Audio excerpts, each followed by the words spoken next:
if your dog's breath could clear a room, if you turn your head when they yawn next to you on the couch, I need you to stop scrolling and stay with me for the next few minutes, because that smell is trying to tell you something, and it is not just dog breath. That odor is bacteria, quietly eating away at your dog's mouth right now, and it does not politely stay in the mouth. I'm going to show you how to stop it starting tonight, using things already sitting in your kitchen and without ever pinning your dog to the floor with a toothbrush again. And before you roll your eyes and think, sure, another internet hack, let me tell you who I am. I'm a veterinarian.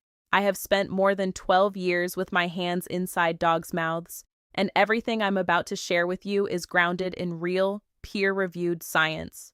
The same science I lean on in my own exam room every single day. So stick with me, because by the time this video is over, your dog's food bowl is going to become the most powerful dental tool you own.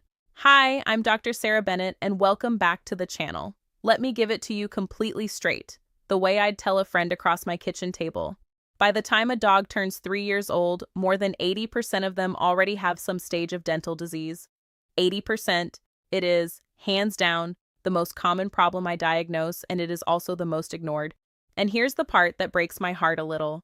Almost every week, someone sits in my office, looks at the floor, and says, Dr. Sarah, I feel so guilty. I just can't get a toothbrush anywhere near my dog.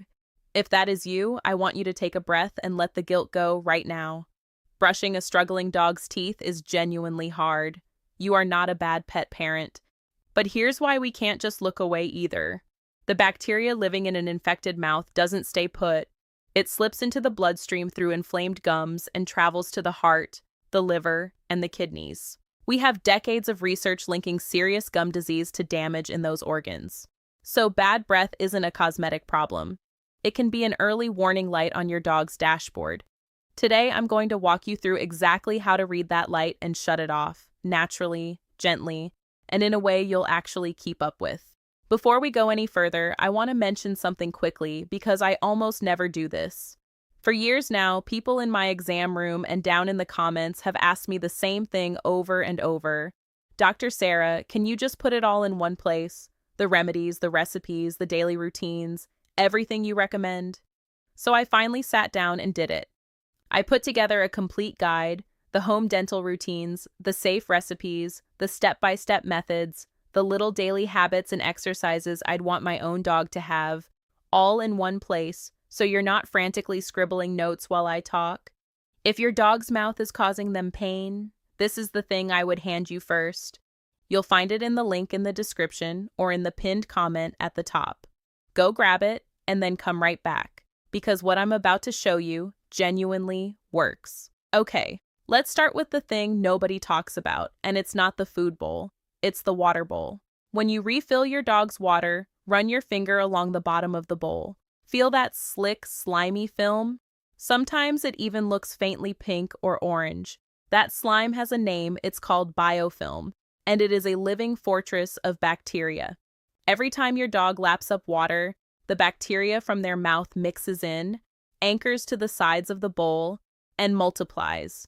So if you're just topping the water off each day without scrubbing, your dog is essentially drinking a fresh bacterial smoothie every time they're thirsty. So here is daily habit number 1, and it is the easiest win in this entire video. Wash the water bowl and the food bowl every single day with hot, soapy water, or send them through the dishwasher. Stainless steel or ceramic, never scratched up plastic, because plastic holds onto bacteria in every tiny groove. Now, I'll be honest with you, because honesty is the whole point of this channel. You'll hear people online claim tap water builds tartar and you must switch to filtered. The truth is simpler. Clean, fresh water in a clean bowl matters far more than where the water comes from. What does have real evidence behind it is a water additive that carries the Veterinary Oral Health Council seal. That council, the VOHC, is an independent group that only puts its seal on products that have actually proven in clinical trials that they reduce plaque or tartar. The additive is tasteless and odorless. You add one small capful to the water, and the enzymes work on the plaque all day, like a gentle mouthwash your dog doesn't even notice. When you shop, don't trust the marketing on the front of the box. Flip it over and look for that VOHC seal. If it's not there, the claims are usually just hopeful. Now let's get to the thing I teased at the start, the one ingredient you add right to the bowl.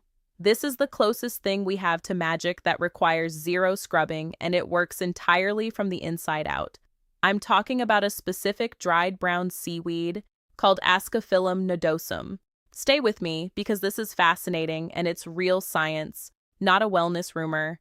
When your dog eats this seaweed in powder form, sprinkled on their food, the active compounds are absorbed and then released back out through the saliva. In other words, hours after dinner, your dog's own spit becomes a mild, plaque-loosening solution that bathes every tooth, even the back molars you could never reach with a brush. There are published studies showing daily Ascophyllum nodosum reduces both plaque and tartar buildup over several weeks, and it's the star ingredient in more than one VOHC-recognized product. Owners often tell me that soft, fresh buildup starts flaking away, while the dog just chews their normal food. One honest caution: this seaweed is naturally high in iodine, so if your dog has a thyroid condition or is pregnant, talk to your own vet before starting it. For a healthy adult dog, though, this is the single most underrated thing you can put in the bowl. Let's talk about mechanical cleaning, because this is where I see the most heartbreaking, avoidable injuries, and the reference advice out there is honestly dangerous. The idea is great. Let your dog scrub their own teeth by chewing, but the wrong chew will crack a tooth clean in half. So I want to give you a rule that will protect your dog for life. It's called the kneecap rule, and it's the same test I use in my own practice. Before you give your dog anything to chew, try two things. 1. Press your thumbnail into it. If it doesn't give at all, it's too hard. 2. Ask yourself, would it hurt if someone whacked me in the kneecap with this? If the answer is yes, it does not belong in your dog's mouth.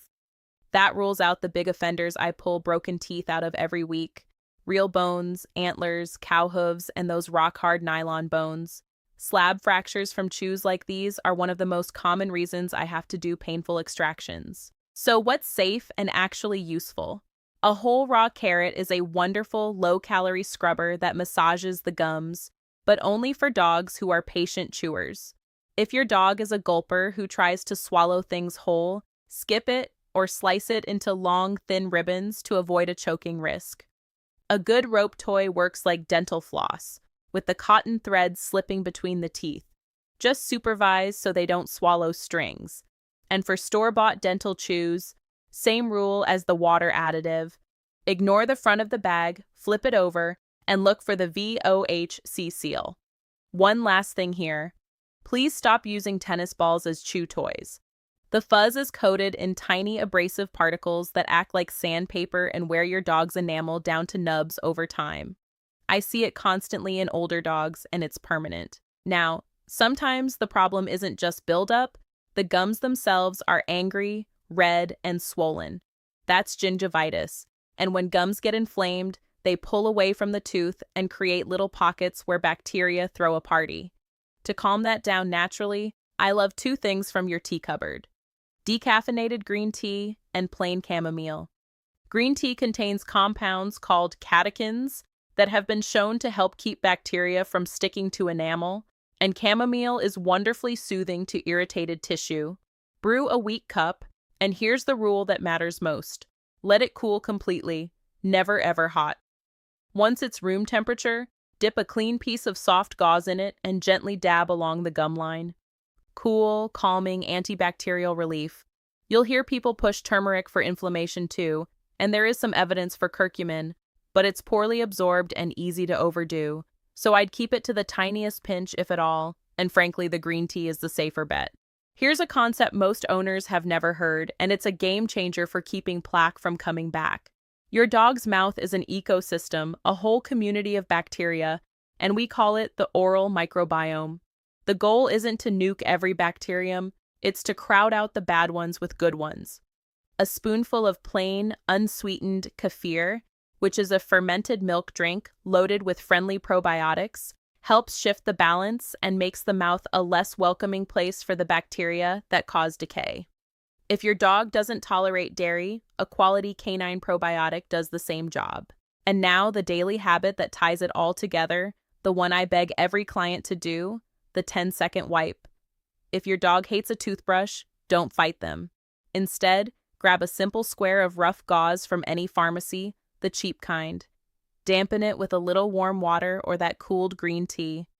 Wrap it around your finger, lift the lip, and give one quick swipe along the outside of the teeth on the left, one on the right. That's it. Fresh, soft plaque wipes away beautifully before it ever has the chance to harden. And here is the trick that makes your dog love it. Let them lick a little dog-safe peanut butter or plain yogurt off a spoon while you wipe. They're so busy with the treat they barely notice your finger. But I have to stop you on the peanut butter, because this one warning could save your dog's life, and almost nobody mentions it. Before you buy any peanut butter for your dog, read the ingredient list and make sure it does not contain xylitol, sometimes labeled as birch sugar. Xylitol is a sugar substitute that is harmless to us and absolutely deadly to dogs, even in tiny amounts. It's showing up in more and more sugar-free and natural peanut butters. So check every label, every time. Plain peanut butter with no added sweeteners only. And I want to be completely honest with you about something. Everything I've shared today is powerful for preventing plaque and gently melting away soft, early buildup. But these tricks are not a magic eraser. So let me give you 2 rules to take with you. Rule number 1, do not dump all of these into your dog's bowl on the same night. Coconut oil, kefir, seaweed, and a carrot all at once. And I promise you'll be cleaning up an upset stomach at 3 in the morning. Pick 2 things, stick with them for a month, then slowly rotate in something new. Slow and steady wins this race. And one more honest note, you'll see coconut oil recommended everywhere, and a little is fine for most dogs, but it's pure fat, so for any dog prone to pancreatitis, I'd skip it entirely. Rule number 2, and this is the most important thing I'll say all day, know when home care is not enough. If you lift your dog's lip and see thick, hard, brown, or yellow chunks cementing the teeth, that is tartar, calculus, and it is literally as hard as bone. No kitchen trick on earth will remove it, and trying to scrape it yourself will only fracture a tooth or tear the gum. That requires a professional cleaning under anesthesia, where your vet can safely clean below the gum line, which is where the real disease hides, and where no home remedy and no awake anesthesia-free cleaning can ever reach. Please be very cautious of those anesthesia-free dental services because they only polish what you can see and give a false sense of safety while disease festers underneath. And if you ever notice your dog dropping food, chewing on one side, pawing at their mouth, drooling blood, or any swelling on the face, that is not a wait-and-see situation. That's a vet visit soon. One quick note for the small breeds and the flat-faced dogs out there, your Yorkies, Chihuahuas, Pugs, and Bulldogs, your teeth are crowded into smaller jaws, which traps far more bacteria, so you need to be twice as diligent. Every meal, every bowl of water, every chew toy is a chance to protect your dog's heart, their organs, and that goofy smile you love so much. You don't have to do everything, you just have to start with 2 small things tonight. And the fact that you sat through this whole video, learning, means your dog already has one of the best humans around. If this helped you, do me a quick favor and tap that like button. It genuinely helps this channel reach and protect more dogs. Hit subscribe so the next one finds you, and drop a comment telling me which trick you're going to try first. I read every single one I can. Before you go, one last thing from me, vet to pet parent. Everything I shared today is general education, not a diagnosis or a treatment plan for your specific dog. I haven't examined your pup, and nothing online ever should replace your own veterinarian who knows their history and can look inside that mouth. So please, before you start anything new, especially if your dog has a health condition, is on medication, or is pregnant, have a quick chat with your own vet first. Now go give your dog a gentle scratch behind the ears from Dr. Sarah.